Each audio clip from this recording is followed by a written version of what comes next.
Bibie Zuchu anazidi kumfanya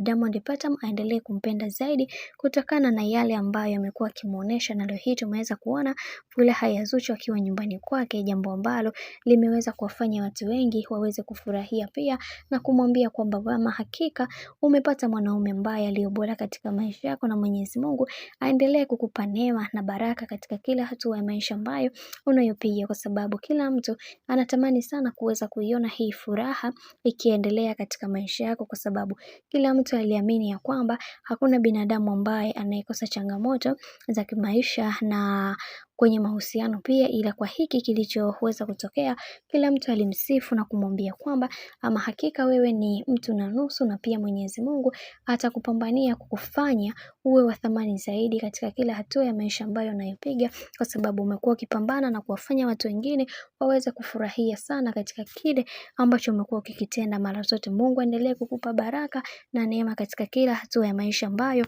unayopiga bwana. Kama tunavyozidi kuona, Zuchu anaendelea kuwa na amani na furaha katika mahusiano yake, na kila kitu kimekwenda kuwa sawa, na kama ambavyo tunavyomuona maisha yake yamekuwa maisha ambayo yana utaratibu. Kama unahitaji kuweza kwenda kumuona, sio kama ilivyokuwa awali,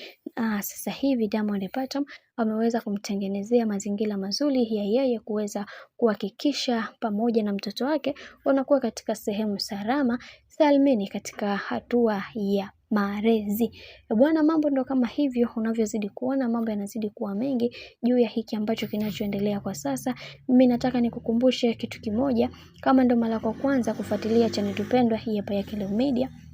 basi nikusihi usisahau kusubscribe, kulike, kushare pamoja na comment, kwani ukifanya hivyo utakuwa umejiweka katika nafasi nzuri ya wewe kuweza kuenjoy na kufurahi pia.